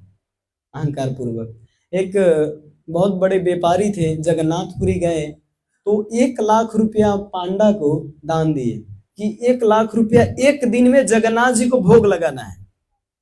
और उस समय क्या था, 4 आने 8 आने आपको क्या कहते हैं दूध मिलता था, दूध दही ऐसे बौछार पूरा मिलता था। घी भी मिलता था ज्यादा से ज्यादा 8 आने 1 रुपये लीटर मिलता था, तो बहुत सस्ता था। तो एक दिन में 1 लाख को खिलाए क्या? दाल भात या पकौड़ा कुछ भी बनाएंगे तो 1 लाख के क्या बनाएंगे एक दिन? अब तो हो सकता है पनीर सनीर इधर उधर करके कहीं हो भी जाए ज्यादा लोग में, लेकिन जगन्नाथ जी को केवल 1 लाख को भोग लगाए क्या? तब जाके पंडा बहुत विचलित हो गए और जगन्नाथ जी के आगे प्रार्थना करने लगे कि आप ही मार्ग दिखाइए। ये व्यापारी जो है बहुत अहंकार पूर्वक 1 लाख रुपया दान दिया, लेकिन आपकी सेवा में प्रयोग करना है, अब ये कैसे करना है आप हमें बुद्धि दीजिए। तो जगन्नाथ जी पंडे के सपने में आके कहते हैं कि इस व्यापारी को बोलो कि जो गज मोती होता है उस गज मोती को पान में रख के खिलाने के लिए। गज मोती जानते हैं? हजारों हजारों हाथियों को जब मारा जाता है तो उनके सिर में एक मोती होता है। हर हर हाथी में नहीं होता, कोई कोई रेयर मिल जाता है, ऐसे एकदम रेयर मिलता है। अगर हजारों हजारों काटा जाए तो कोई हाथी में एक मोती मिलता है। इसीलिए गज, गज मतलब गजेंद्र हाथी, तो गज मोती कहा जाता है। तो एक मोती लाने के लिए तो हजारों हाथी का हत्या करना पड़ेगा। अब जब बोला गया कि पान में गज मोती रख के दो, तो ये व्यापारी तो हिल गए, समझ गए कि मैं एक पान भी नहीं खिला सकता जगन्नाथ जी को, तो और कुछ क्या खिला सकता हूँ? मेरी क्या औकात है कि जगन्नाथ जी को खिलाऊं? एक पान खिलाने की मेरे अंदर हिम्मत नहीं। अब कितना हजार हाथी हत्या करने के बाद पता नहीं मिलेगा कि नहीं मिलेगा। इसलिए हमारा अहंकार भगवान तुरंत तोड़ देते हैं, है ना? तो ये सब भगवान ही करते हैं। अब यहाँ पे जब निमाई जन्म लिए तो गांव में बहुत अच्छा माहौल था, सब चारों तरफ आते थे मिलने, लेकिन निमाई बहुत नटखट थे, छोटे से ही प्रचार करने लग गए। बच्चे जब थे तो देखते कि ये हरि बोल नहीं बोल रहा है तो रोने लग जाते, फिर हरि बोल बोलते तब चुपते। तो हरि बोल बोलना, भगवान का नाम लेना, ये भी तो प्रचार है ना एक तरह से। कीर्तन गाते मैया लोग गांव में, तो वो भी एक तरह से प्रचार है। तो निमाई एक्चुअली जन्म से ही ये बताना चाह रहे थे कि भगवान का नाम कम से कम लो, और भगवान के नाम लेने से इसी को प्रचार कहते हैं। अपनी आचारी भक्त जीवे रस सिखाए, भगवान अपने आचरण से जीव को सिखाने आए कि क्या करना चाहिए अब क्या नहीं करना चाहिए। तो चैतन्य महाप्रभु की लीला में बहुत ऐसे नटखट भी लीला है। एक बार निमाई, अभी नवदीप में जाएंगे तो गंगा उस पार गौरा दह के नाम कह के एक जगह है, गौरा दह। जैसे हम वृंदावन में जाते हैं तो कालिया दह है, तो वैसे ही नवदीप में गौरा दह है। तो वहां पे गौरा दह था, तो एक गोपाल नाम के एक वहां पे रहते थे साथी उनके। तो गोपाल कभी कभी निमाई से मिलने आते और कहते निमाई हमारे उधर चलो, मेरे गांव में मेरी जो माँ है बहुत अच्छा स्वादिष्ट पकवान बनाती है और तुमको बैठा के खिलाएंगे, क्योंकि तुम अपने मित्र हो। तो हमारी माँ से अगर खाओगे तो थोड़ा प्रेम तो बढ़ेगा। मैं तुम्हारे घर आता हूँ खाने, तुम भी मेरे घर आओ। ददाती प्रति गिणती गुह्यमा खेती पृछति। अगर प्रेम बढ़ाना है तो ददाती प्रति गिणती गुह्यमा खेती पृछति भुंक्ते भुजायते चैव षड्विधि प्रीति लक्षणम। जो प्रेम का लक्षण है, दान देना चाहिए और लेना भी चाहिए। और क्या कहते हैं, ददाती प्रति गिणती गुह्यम आखिति पृछति। आपके जो गुह्य बातें हैं वो बताना भी चाहिए और गुह्य बात सुनना भी चाहिए। भुंक्ते भुजाइते चैव, आप उनको घर बुला के खिलाना भी चाहिए, उनके घर जाके खाना भी चाहिए। ये 6 जो लक्षण है, ये 6 लक्षण से प्रेम विकसित होता है परिवार में आज तक। इसीलिए तो कला है समाज में, जितना आप डिवोर्स देख रहे हो, ये सब एक दूसरे का प्रेम वास्तव में ये आदान प्रदान नहीं हो रहा है, सब अपने अपने घमंड पे बैठे हुए। तो प्रेम को अगर रक्षा करना है, संबंध बना के रखना है, तो 6 बातें याद रखिएगा, देना, लेना, खिलाना और खाना, और गुह्य बात शेयर करना और उनसे भी सुनना। तो ये 6 बातें जो है ये प्रेम को बढ़ाता है। तो गोपाल निमाई को इनके घर लेके आए। तो निमाई कहीं भी जाते तो अकेले नहीं जाते थे, अपने सब पार्षद के साथ जाते थे। छोटे छोटे बच्चे सब जाते थे, हरि कीर्तन करताल बजाते जाते थे। तो रास्ते में एक कुआं पड़ा, वहां पे एक दह था। तो उसका नाम था गौरादह। बाद में गौरादह था, लेकिन एक ऐसे तालाब था, तो वहां पे जाके चैतन्य महाप्रभु एकाएक रुक जाते हैं वहां पे, उससे आगे बढ़ते ही नहीं। निमाई को देखते हैं तो दाह के पास है। वो गांव में पता था कि उस दाह में एक क्रोकोडाइल जो मगरमच्छ होता है, वो मगरमच्छ रहता है उसमें, और इस बच्चे को तो खा जाएगा वहां। अगर वहां पे नजदीक में जाएगा तो ये तो बहुत दिन से पता है कि कोई जाता नहीं उस तालाब के पास, और निमाई और ज्यादा उसके नजदीक जा रहा है। तो सब बुलाते हैं, निमाई निमाई इधर आओ इधर आओ, फिर भी नहीं जाते। थोड़े देर में वो जो मगरमच्छ होता है वो धीरे धीरे धीरे धीरे करके निमाई की तरफ आता है। निमाई की तरफ, निमाई और ज्यादा दाह के पास जाता है। दाह के पास आते ही वो मगरमच्छ निमाई के पैर को पकड़ता है। पैर को पकड़ते ही वो जो मगरमच्छ होता है, इतना सुंदर स्वरूप उसका रूप हो जाता है, वो एक छोटे से बालक के रूप में बहुत सुंदर रूप में आ जाते हैं। और चैतन्य महाप्रभु को और दूसरों के दर्शन नहीं होता, लेकिन चैतन्य महाप्रभु वहां पे षटभुज रूप में दर्शन देके उनको कहते हैं, आप कौन हो?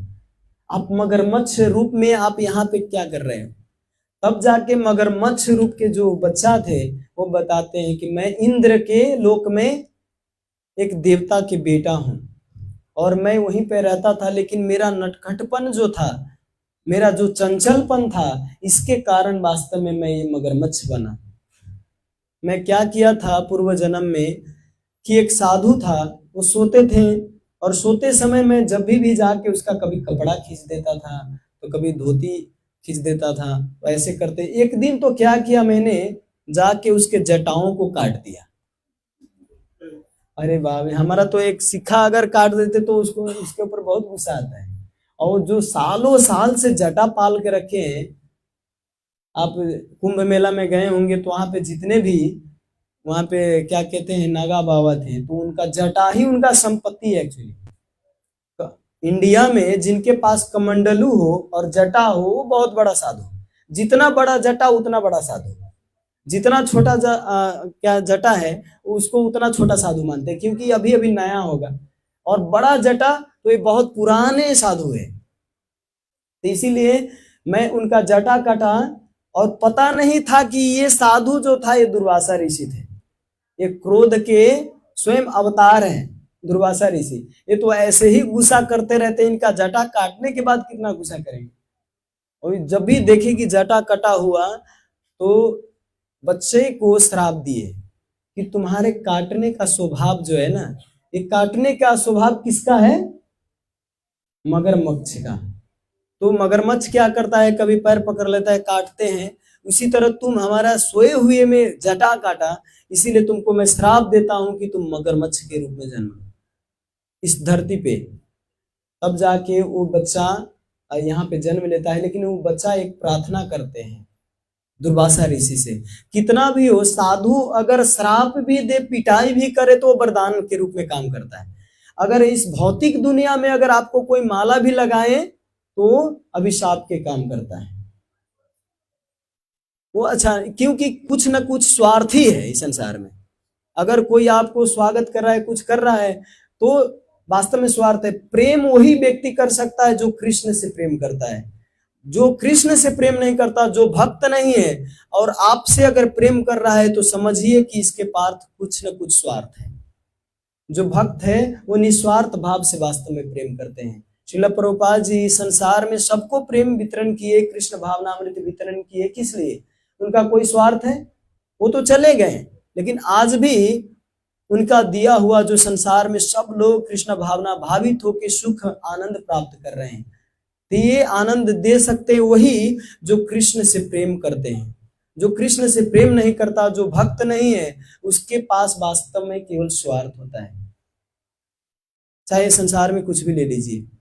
तो दुर्वासा ऋषि श्राप देते हैं कि मगरमच्छ हो जाओ, लेकिन जब बच्चा प्रार्थना करते हैं कि देखिए मैं अनजान में किया, मैं एक बच्चा हूं, चंचलपन है मेरे साथ, स्वभाव है मेरा, अगर आप कृपा करके हमें क्षमा कर दे, कुछ न कुछ उपाय तो होगा इसका। अगर आप अपना श्राप फिरता ले ले तो हो सकता है कुछ।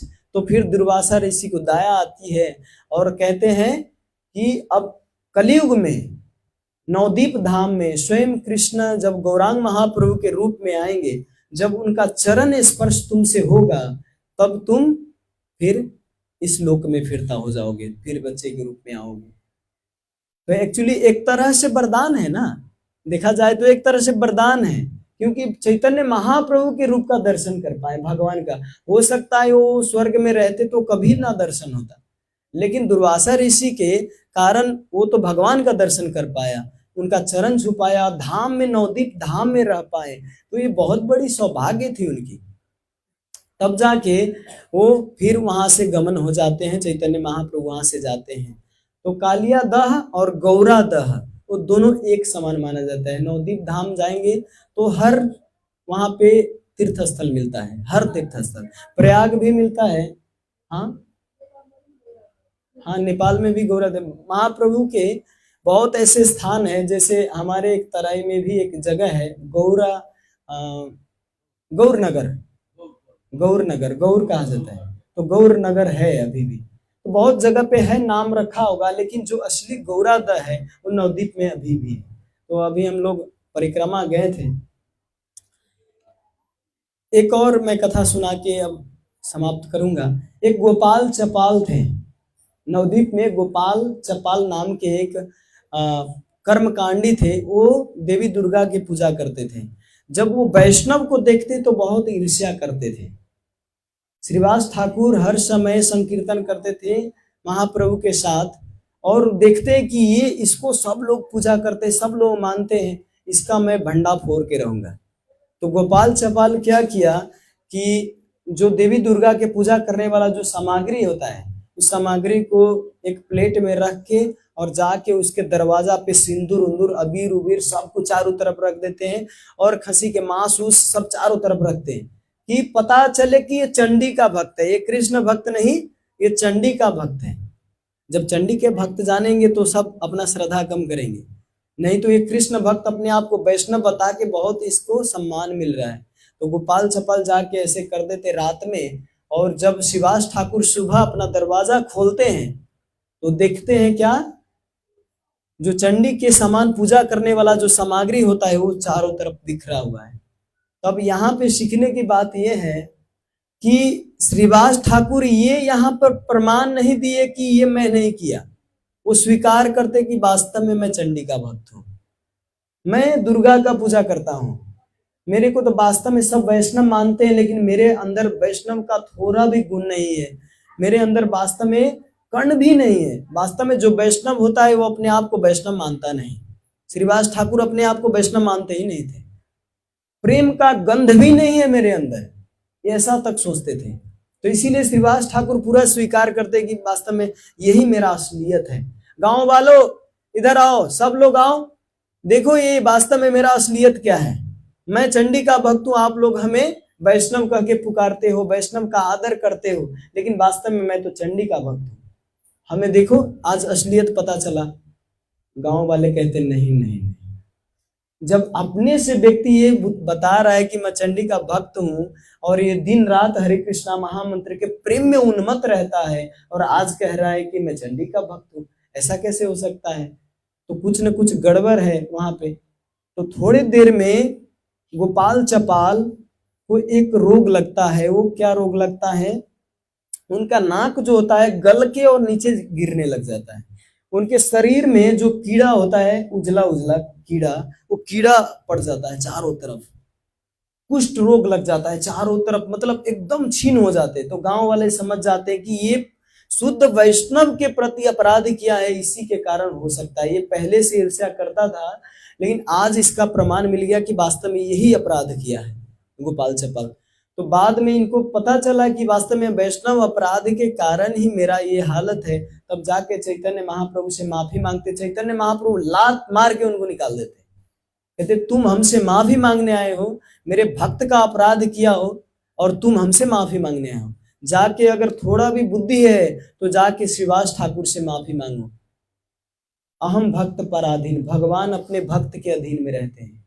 अगर भगवान से कोई डायरेक्ट जुड़ना चाहते हैं तो वो कभी नहीं जुड़ सकता, ये आप बता दो, कोई भी इतिहास निकाल के दिखा दो, कोई न कोई बीच में जुड़ाने वाला चाहिए ही चाहिए। डायरेक्ट को चैतन्य महाप्रभु से डायरेक्ट माफी मांगने चैतन्य महाप्रभु उसको पूरा नेग्लेक्ट करके हटा दिए, उसको भगा दिए।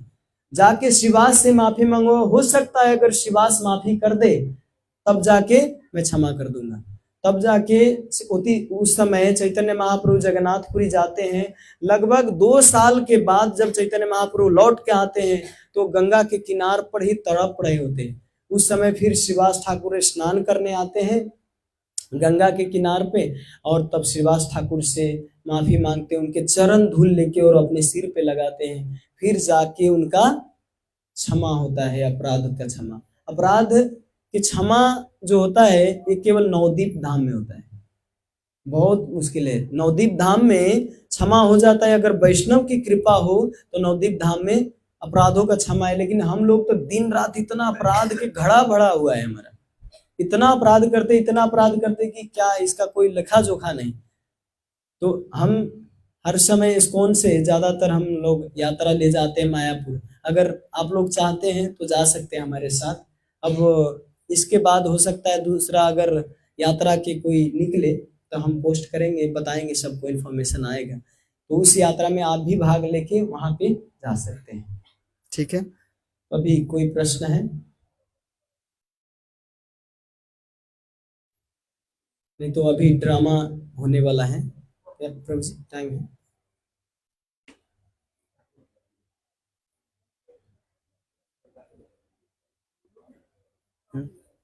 अच्छा, कोई प्रश्न है? दया और दान का जो आपने जो कॉन्सेप्ट बताया था, जी जी, जैसे दया बोलने से मतलब है अपने से छोटे को, जैसे कोई छोटे या आप अपने परिस्थिति देखा आगे वाला व्यक्ति का और आपके अंदर वो करुणा आया, दया आई कि ये व्यक्ति के पास खाने के लिए नहीं, तो आपके अंदर एक दया भर गई और आप कुछ दिया, तो बस दया करके आपने दिया तो दान नहीं है। हाँ, दान मतलब उसको कहा जाता है जैसे दक्षिणा देते हैं अपने बड़े को, जैसे भगवान को दान देते हैं, ये दान हुआ।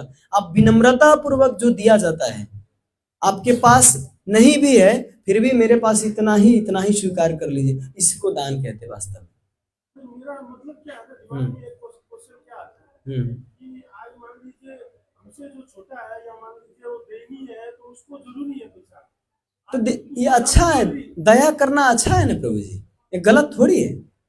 आपके अंदर अगर दया आया तो आप अच्छे मनुष्य हो, आप अच्छे आदमी हो, आप भले आदमी हो, तभी तो आपके अंदर दया आई। सबके अंदर दया आना थोड़ी ऐसा, जो आसुरी व्यक्ति होगा उसके अंदर दया थोड़ी आता है। हाँ, देखिए दोनों अपने अपने जगह पे दोनों बड़े हैं। ऐसा नहीं हम कह सकते कि आप किसके लिए करते हैं और कहां पर करते हैं, ये मैटर करता है। अगर दान अगर सही जगह पे कर रहे हैं तो दान भी बड़ा है, दया अगर सही जगह पे कर रहे हैं तो वो भी बड़ा है। कहाँ पे दया कर रहे हैं? जैसे दया का 2 अर्थ लगता है। एक दया होती है कि वो आपने कपड़ा दे दिया, खिला दिया किसी को, दया आई आपने खिला दी। दूसरा दया ये है कि ये व्यक्ति आज न खा के सदा के लिए संसार से मुक्त होकर भगवान का सुख पाए। हरिनाम संकीर्तन सुनाना, भगवान की कथा सुनाना, भगवान के बारे में बताना, ये सबसे बड़ी दया है, शास्त्र बताता है। अगर आप किसी को वास्तविक दया करना चाहते हो तो प्रसाद खिलाओ, भोजन की जगह प्रसाद खिलाओ उनको, वही जो भोजन खिलाते हो भगवान को भोग लगा के बांटो उसको, तब जाके उस इस संसार से उसका मुक्ति होगा। नहीं तो एक दया ये हुआ कि आपने आज खिला दिया, कल से वो भूखा है, फिर इस संसार में जन्म लेना पड़ेगा, फिर वही दुख। तो वास्तविक दया वो नहीं है ना। वास्तविक दया तो आप सदा के लिए संसार से तार दो उस व्यक्ति को। तो कृष्ण शक्ति बिना ना ही तार परिवर्तन, कृष्ण के शक्ति के बिना कोई परिवर्तन नहीं हो सकता, और ये कृष्ण प्रसाद से होता है, कृष्ण नाम से होता है। सबको भूख लगा है, कृष्ण प्रसाद खाना है, बोल भी नहीं पा रहे, इतना भूखे हैं, इतने भूखे हैं कि बेचारा हम आपके साथ हम भी भूखे हैं। लेकिन कृष्ण कथा में इतना रस है कि वास्तव में कथा करते करते ये अमृत पान करते करते पेट भर जाता है। लेकिन हमारा तो अन्नमय प्लेटफॉर्म है, अन्नमय, जब तक पेट खाते नहीं, कुआ भात नहीं खाते तब तक हमारा पेट भरता ही नहीं है। बिना भोजन भजन ना हो। हाँ बताइए।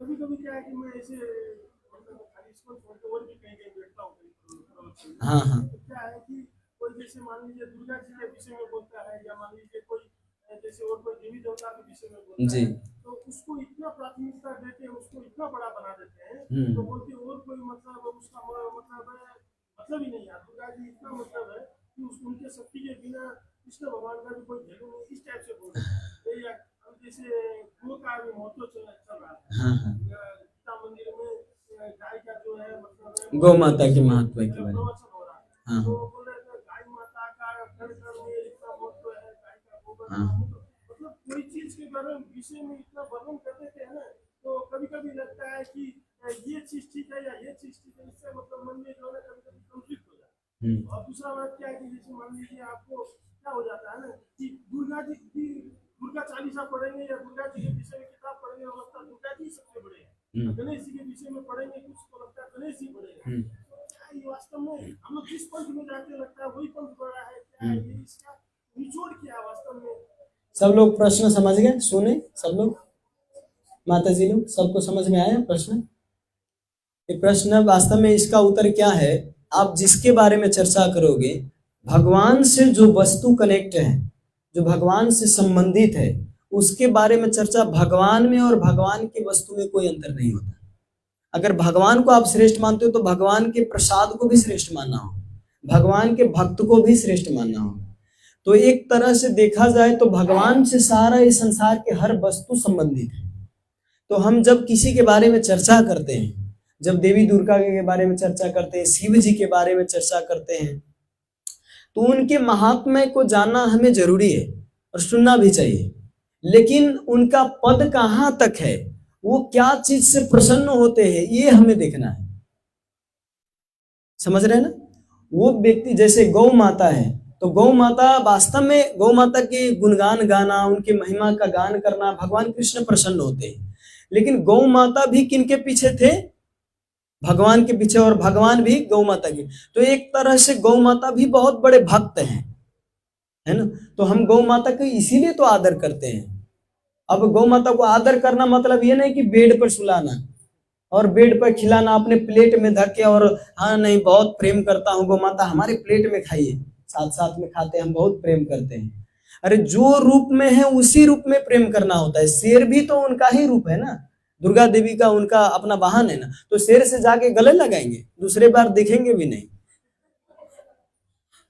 जो जिस रूप में है उसी रूप में हमें प्रेम करना होता है। अगर चप्पल है तो चप्पल से प्रेम करना मतलब अपने पैर में लगाना, इसे प्रेम करना है। इसको सिर पे लेके घूमना प्रेम नहीं है। कपड़ा है तो कपड़े को पहनना प्रेम है। कपड़े को दरवाजा में क्या कहते हैं, लॉकर में बंद करके लाल कपड़े में लपेट के धूप अगरबत्ती दिखाना प्रेम नहीं है ना? तो भगवान के जितने भी रूप है प्रभु जी, उस सब रूप में हमें वास्तव में सुनना चाहिए गुणगान महिमा, लेकिन उसी को सर्वस्व मान के चलना ये सबसे मूर्खता है। इनका जो संबंधित क्या है, इनका जो उद्देश्य क्या है, ये हमें समझना है। ये कनेक्टेड कहां से? दुर्गा देवी किनका भजन करते हैं? इनका पति कौन है? दुर्गा देवी के पति कौन है? शिव जी। शिव जी किनका भजन करते हैं? आप रामचरितमानस पढ़ो, चारों तरफ वर्णन है, राम राम जपते हैं, है ना? शिव जी इस गौर लीला में भी गौरांग गौरांग जपते हैं। आप गौर लीला में पढ़ेंगे तो गौर लीला के सिवा एक बार पार्वती जी शिव जी से पूछते हैं कि आपके अंदर जो ये प्रेम भाव विकार आ रहा है, ये कहां से आ रहा है? ऐसा प्रेम विकार हमें भी चाहिए। तो शिव जी कहते हैं आप राम राम जपो। पार्वती जी राम राम जपते हैं, लेकिन वो विकार जो शिव जी में होता है वो विकार पार्वती जी में नहीं आता। तो फिर पार्वती जी प्रश्न करते, नहीं नहीं, आपके अंदर जो विकार है वो हमें चाहिए। फिर कहते आप हरे कृष्णा जपो। तो कृष्ण कृष्ण का नाम लेते हैं, कहते कृष्ण कृष्ण जपो, फिर कृष्ण कृष्ण जपते हैं, फिर भी वो विकार नहीं आता इनके अंदर। तब जाके शिव जी कहते हैं आपको वही वाला चाहिए। तो आप ऐसा मत कहिएगा कि पागल हो गए हम तो अभी पागल जैसे दिख रहे हैं, तो आप भी पागल हो जाए, मदमत तो हो जाएंगे हम। तो अंतिम नाम बताता हूं, तो क्या कहते हैं? भज गौरांगा कह गौरांगा लह गौरांगेरा नाम रे, जे जना गौरांग भाजो से हो अमर प्राण रे। शिव जी कहते हैं भज गौरांग कहा गौरांग, गौरांग का भजन करो, कीर्तन करो, और इससे प्रेम भाव उत्पन्न हुआ। वास्तव में शिव अभी भी पार्वती जी सीमंत द्वीप नाम कह के, अभी भी नवद्वीप में सीमंत द्वीप है, वहां पे अभी भी पार्वती जी है ना, जो नवद्वीप गए हैं उनको पता है, अभी भी सीमंत द्वीप में पार्वती जी गौरांग नाम जप करके रह रहे हैं। लेकिन क्या अब हरे कृष्णा महामंत्र से पावरफुल गौरांग महाप्रभु के नाम है, तो क्या हम गौरांग महाप्रभु के नाम जपे कि हरे कृष्णा महामंत्र जपे? क्यों हरे कृष्णा क्यों जपे? इससे पावरफुल तो गौरांग महाप्रभु के नाम है, पंचतत्व तो पावरफुल है, क्योंकि हमारे गुरु का आदेश है। हम कृष्ण को, गुरु को संतुष्ट करना चाहते हैं, हम अपने आप को संतुष्ट नहीं करना है। हमें क्या अच्छा लगता है वो नो मैटर, ये कोई मैटर नहीं आता। कृष्ण को क्या अच्छा लगता है, गुरु क्या चाहते हैं, ये हमें करना है। कितने लोग कहते हैं प्रभु जी ये हरे राम से चलता है, हरे राम राम राम हरे हरे, हरे कृष्ण कृष्ण कृष्ण हरे हरे। ये तो आप लोग इस्कॉन वाले ने उल्टा कर दिया। तो अरे सेब इधर से खाओ चाहे इधर से खाओ, टेस्टवा तो एक ही होगा ना। आम आम आपको दिया जाए तो कहेंगे नहीं इधर से खाइए चाहे इधर से खाइए, नहीं इधर से खाइए इधर से खाइए। अरे कहीं से खाएंगे तो नाम ही ले रहे हैं, आम में खाएंगे ना, उसी का टेस्ट मिलेगा ना। तो भगवान का नाम राम राम से ही लो, हरे कृष्णा से लो, वही फायदा है। लेकिन चैतन्य महाप्रभु ने हमें ये सिखाया हरे कृष्ण से जपने के लिए, इसीलिए हम महाप्रभु की आज्ञा के पालन, आचार्य की आज्ञा के पालन करते हुए हरे कृष्ण से जप करते हैं। तो ये प्रभु जी जब आप शास्त्र के अध्ययन करेंगे तो आप अपने आप आपको पता चलेगा कि क्या करना है। जब हम शास्त्र में सिद्धांत को नहीं समझते तब हम ज्यादातर विचलित होते हैं कि करना क्या है, श्रेष्ठ कौन है। जैसे हम लोग कितना भी पहले सीरीज देखते थे, सीरियल कृष्ण लीला, तो उस या रामलीला देखते थे, कभी कभी क्या कहते हैं दुर्गा देवी के भी जो सीरियल चलता था वो भी देखते थे। तो उसमें दुर्गा देवी को ही बड़ा बता देते थे, तो उस समय हमें कंफ्यूज होता था 33 करोड़ देवी देवता में सब श्रेष्ठ ही है भाई, कोई कभी इधर बताता है कभी इधर बताता है, तो इसीलिए सब श्रेष्ठ है। लेकिन जब कृष्ण भक्ति में आने के बाद जब श्रील प्रभुपाद जी के ग्रंथों को मैंने पढ़ा, अब अपने आप एकदम छूट अलग कर सकते हैं कि वास्तव में क्या श्रेष्ठ है, तुरंत सिद्धांत समझ में आता है। इसीलिए चैतन्य महाप्रभु चैतन्य चरितामृत को जो इसमें है, इस शुरू में ही बताए सिद्धांत बोलिया चित्ते ना कर आलस, कृष्ण भक्ति है यहाँ सुदृढ़ मानस। सिद्धांत बोलने में कभी भी आलस मत करो और सिद्धांत समझने में आलस मत करो, तब जाके तुम्हारे अंदर कृष्ण भक्ति दृढ़ता ले आएगी। नहीं तो कभी इधर गंगा गए गंगादास, यमुना गए यमुनादास, जिसका बात सुने उन्हीं का दास, क्योंकि हम सिद्धांत में पक्का नहीं है। इसलिए प्रभुपाद जी कहते हैं अपने शिष्यों को, दूसरे को पढ़ाने से पहले, दूसरे को प्रचार करने से पहले खुद अपने आप को प्रचार करो, अपने आप को पढ़ाओ, अपने आप को शिक्षित करो, तब जाके दूसरे को बताओ। नहीं तो अपने आप खुद पढ़ा नहीं है, जाके प्रचार करने जाए आपका ही दिमाग फूट के और आपका ही दुर्गा देवी को बना देंगे, और फिर जाके बाद में निंदा करने लगे इस्कॉन वाले तो हमको ऐसा, हम तो 5 साल रहे थे इस्कॉन में, हमें तो ऐसा ऐसा दिमाग ब्रेन वॉश कर दिया हमारा। और दिमाग ब्रेन वॉश क्यों नहीं होगा, कुछ पढ़ाई नहीं तो ब्रेन वॉश करके बताते हैं। लेकिन जब सिद्धांत जान के गए होंगे तो कहीं भी जाए, किसी भी संप्रदाय में जाए, भाई प्रभुपाद जी ने किसी भी ग्रंथ में ऐसा नहीं लिखा है कि आप इस्कॉन से ही जुड़ो, इस्कॉन ही आपका उद्धार करेगा, ऐसा कहीं भी नहीं लिखे।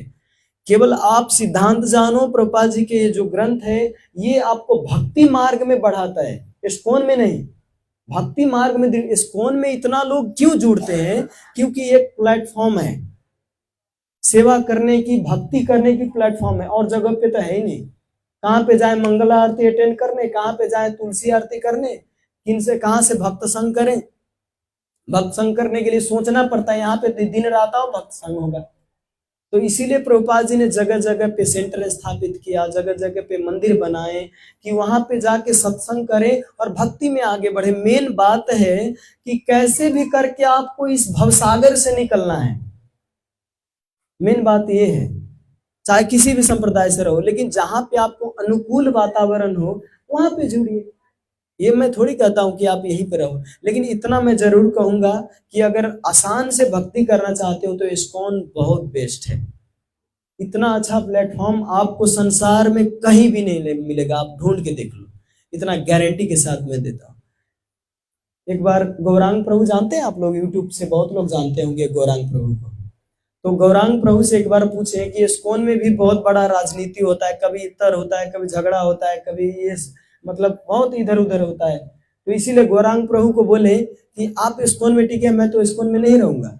गौरांग प्रभु एक लाइन में उसको जवाब दिए, मैं इस्कॉन में आज से 30 साल हो गया, 30 साल हो गया मेरा इस्कॉन में, इससे अच्छा प्लेटफॉर्म मैं संसार घूम लिया, कहीं भी नहीं मिलेगा, और आप भी घूम के देख लो, आपको कहीं भी नहीं मिलेगा, मैं ये गारंटी के साथ देता हूं।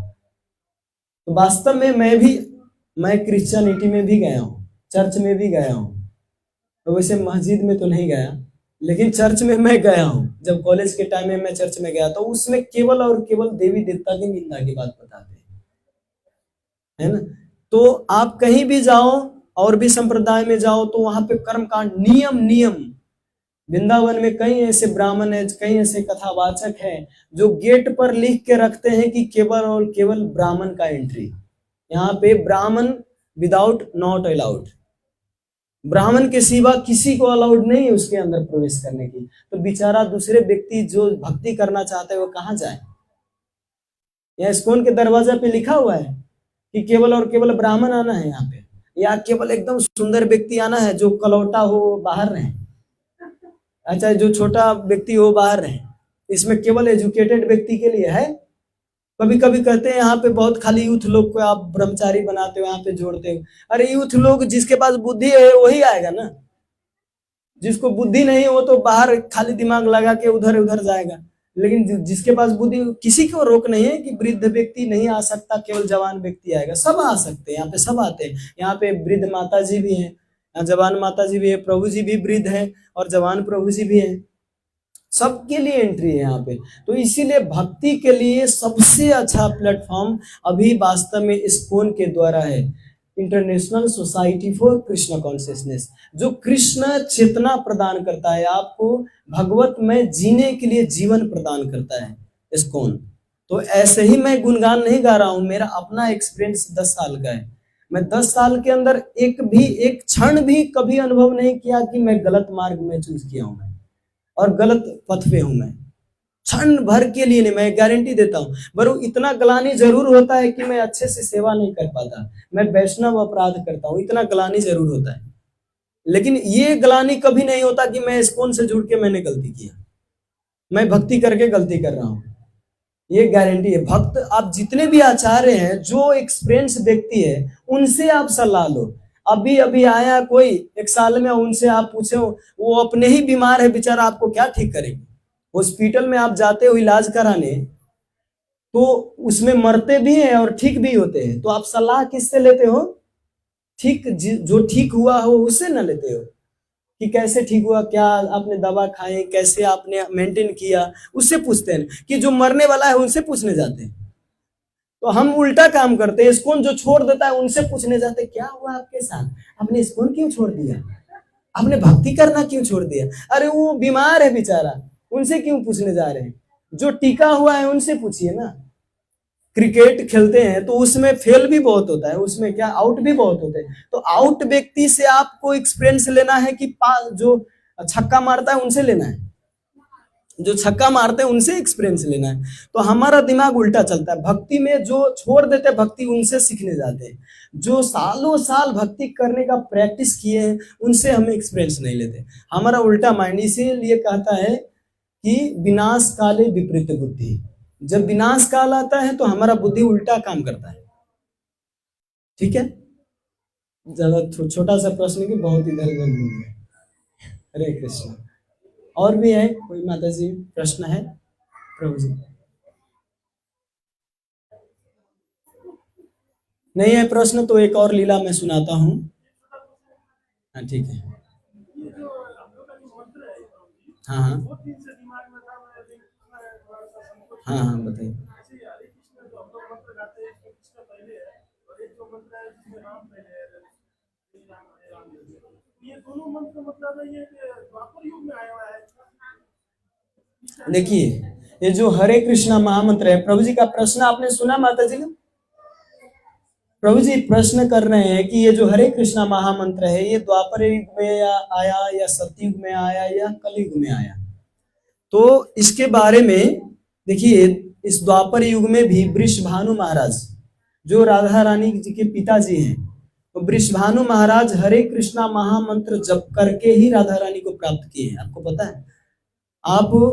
आप राधा रानी के बारे में एक राधा रानी कह के भक्ति पुरुषोत्तम स्वामी महाराज ने किताब लिखा है, और उसमें राधा रानी को प्राप्त करने से पहले वृषभानु महाराज कात्यायनी व्रत किए थे, देवी दुर्गा का नाम जप करते थे कि हमें पुत्र प्राप्त हो।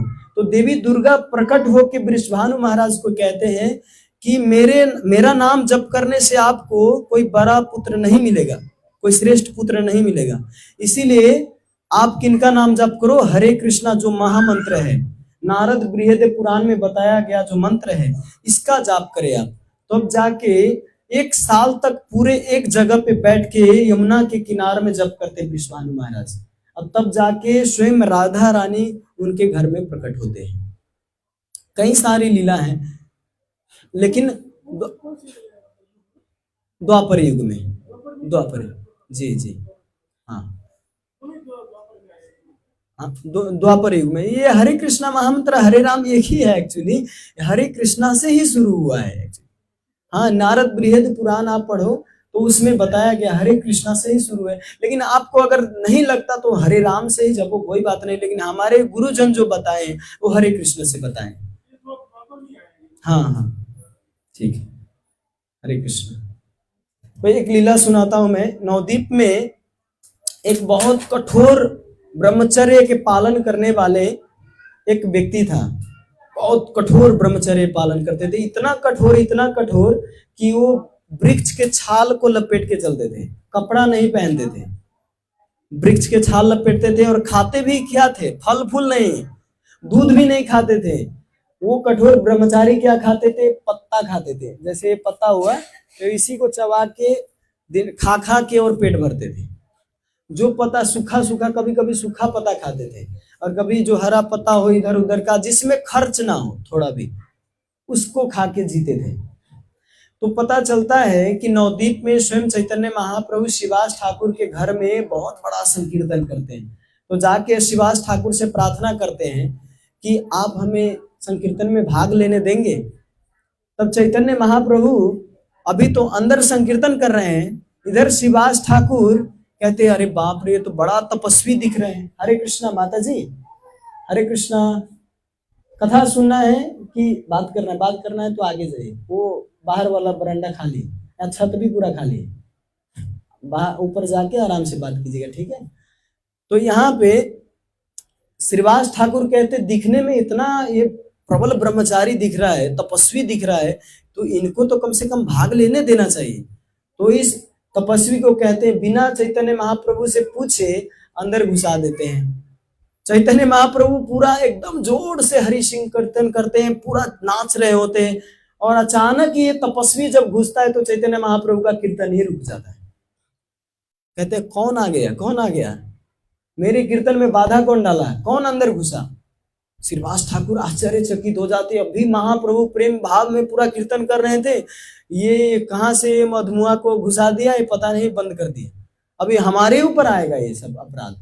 तो चैतन्य महाप्रभु बोले कि कौन है यहाँ पे दूसरा व्यक्ति जिसको हमारे आगे करो। तब श्रीवास ठाकुर उसको पकड़ के और चैतन्य महाप्रभु को आगे बताते हैं कि ये बहुत बड़े तपस्वी है, वृक्ष के छाल लगाते हैं, पत्ते खाते हैं, बहुत बड़े तपस्वी है। चैतन्य महाप्रभु कहते हैं ऐसे तपस्वी का काम नहीं, ये पता है ये तपस्वी वास्तव में यहाँ क्यों आया है, इस नवद्वीप में क्यों आया? ये चाहते तो जाके एक गुफा में रह के तपस्या कर सकता था ना, लेकिन गांव में छाल पहन के आए क्यों? चैतन्य महाप्रभु पूरा पोल खोल देते हैं उनका, कहते हैं इसलिए आया इस गांव में कि इनको बहुत बड़ा तपस्वी मान के सब वाह वाह करे इसका। ज्यादातर हमारे गांव में ऐसा ही होता है ना कि जो बिल के अंदर रहे, जो कम कपड़ा पहने, जो फटा कपड़ा पहना हुआ है ना, तो वो साधु एकदम तपस्वी साधु, कुछ बोलता नहीं, मौनी बाबा है, अरे बहुत तपस्वी है, इसको हम ज्यादा बड़ा मानते हैं। तो उस समय नवद्वीप में भी ऐसा ही होता था। अगर कोई बड़ा तपस्वी आया तो उन्हीं को बहुत साधु मानते थे, लेकिन वैष्णव को नहीं मानते थे। चैतन्य महाप्रभु उनको क्या बोले, उस तपस्वी को, आपसे ज्यादा ये गृहस्थ जो भक्त है, आपसे ज्यादा गृहस्थ भक्त तपस्वी है, सबसे बड़ा बैरागी है। आप छाल पहन के भी बैरागी नहीं हो। आपसे ज्यादा बैरागी कौन है? ये गृहस्थ भक्त है, जिनके पास बच्चा है, उनका अपना परिवार है। सबसे ज्यादा बैरागी क्यों है? आपसे ज्यादा क्यों है? क्योंकि ये कीर्तन क्यों गा रहा है? कृष्ण की प्रसन्नता के लिए, कृष्ण के संतुष्टि के लिए कीर्तन गा रहा है, भक्ति कर रहा है, इसीलिए आपसे ज्यादा बैरागी है। आप क्यों छाल पहनते हो, क्यों बैरागी बने हो? क्योंकि हमें मान सम्मान मिले, हमें पूजा आजा करे, हमें वाह वाही करे, अरे बाप रे बाबा आए हैं, 100 श्री श्री श्री 108 1008 बाबा है, पागल बाबा, एक बाबा पागल बाबा भी है। तो ऐसे ऐसे नाम कह के खूब अपना नाम कमाने के लिए, अगर ऐसे करना हो तो वो तो जंगल में जाएगा ना, वो गांव में क्यों आएगा अगर छाल पहनना हो तो इसीलिए चैतन्य महाप्रभु उसको थोड़ा भी वैल्यू नहीं करते थे। एक बार दूध खाने वाला ब्रह्मचारी आया था, तो दूध खाने वाले ब्रह्मचारी को भी बोले कि दूध तो गाय भी पीती है, और दूध क्या कहते हैं, बिल्ली बिल्ली भी पीती है, तो क्या तुम, वो भी भक्त है, वो भी ऐसे ही बैकुंठ चला जाएगा, ऐसे ही पार कर पाएंगे। दूध पीने से कोई मेरा कृपा प्राप्त नहीं कर सकता, फल खाने से केवल कृपा प्राप्त नहीं कर सकता, केवल उपवास करने से कृपा प्राप्त नहीं कर सकता। कृपा कब प्राप्त कर सकता है? जब वो कृष्ण के संतुष्टि के लिए कार्य करता है, गुरु के संतुष्टि के लिए कार्य करता है, तब कृपा प्राप्त करता है। आप कहीं भी देख लो शास्त्र में उल्टा के, कृष्ण की संतुष्टि होना और आपका संतुष्टि होना, ये बहुत अंतर करता है। भक्ति तभी शुद्ध होता है जब आप भगवान के संतुष्टि के लिए कार्य करते हो। अपने संतुष्टि के लिए करेंगे तो हाँ, आप जीवन में एकदम खुशी रहोगे, आनंद का अनुभव करोगे, लेकिन अंतिम में ऐसा लगेगा कि हमारे अंदर क्या, मतलब खोखलापन जैसा लगता है, कुछ न कुछ कमी लग रहा है। तो ये कमी महसूस ना हो, इसीलिए कृष्ण की प्रसन्नता, इसको हमारी भाषा में शास्त्र में क्या दिया? अकर्म कहते हैं। पहला होता है सुकर्म, दूसरा होता है विकर्म, तीसरा होता है अकर्म। तो सुकर्म वो होता है जो शास्त्र द्वारा बताया गया है वो करते हैं तो आप आनंद में रहोगे, कर्म कांड जो है वो सुकर्म है। विकर्म वो है जो शास्त्र विरुद्ध कार्य करते हो। अकर्म वो है जो कृष्ण के संतुष्टि के लिए कार्य करते हो, कृष्ण को समर्पण करके कार्य करते हो, तो उसको कहते हैं अकर्म। तो हमें ना विकर्म करना है ना सुकर्म करना है, हमें करना है अकर्म। हमें ना वेजिटेरियन बनना है ना नॉन वेजिटेरियन बनना है, हमें बनना है कृष्णाटेरियन। कृष्ण के भोग स्वीकार करना है, कृष्ण के प्रसाद स्वीकार करना है, तो हमें इधर उधर का दिखावटी नहीं करना है। इसीलिए हमारे कृष्ण भक्ति जो है ना, एकदम पूरा पक्का रास्ता दिखा दिए, इधर उधर विचलित होने वाला नहीं। ठीक है, हरे कृष्णा। तो ड्रामा टीम रेडी है? एक बार पूछ लीजिए, थोड़ा लेट हो जाएगा कहीं। वहां पे सब खड़ा थे, खड़े थे वहां पे ड्रामा के लिए। और माता जी में से किसी का प्रश्न है?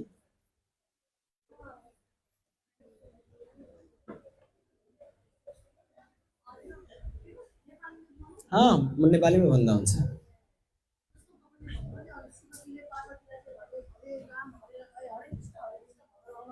हजुर हजुर।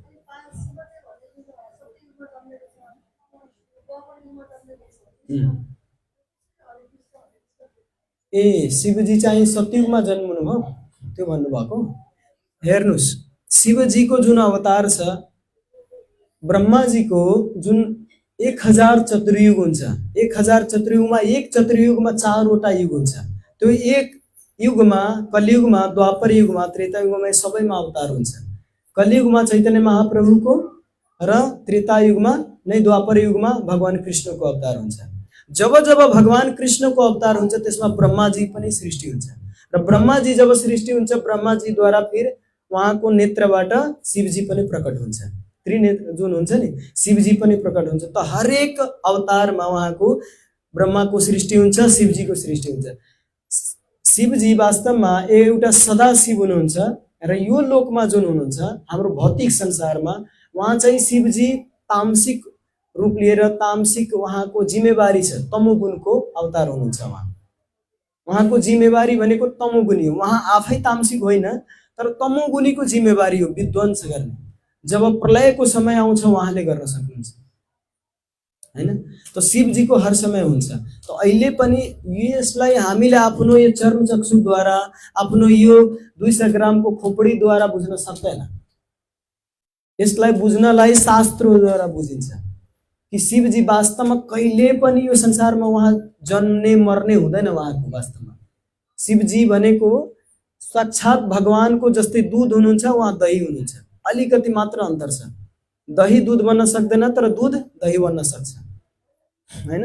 त्यो खासै अन्तर छैन। शिवजी पनि उहाँ ईश्वर तत्त्व नै हुनुहुन्छ उहाँ शिवजी। त उहाँलाई हामीले अप्रकट हुने प्रकट हुने त्यस्तो यो संसारमा आउनुहुन्छ, तर एक तरहले हर समय हुन्छ उहाँ यो संसारमा। लीला गर्नको लागि मात्र प्रकट अप्रकट भइरहन्छ। बुझ्नुभयो? हरे कृष्ण। के छ ड्रामाको? ए त्यसो भए सिधौँ। हरे कृष्ण। श्रील प्रभुपाद की जय। अनंत कोटि वैष्णववृंद की जय। निताय गौर प्रेमानंद। हरि हरि बोल।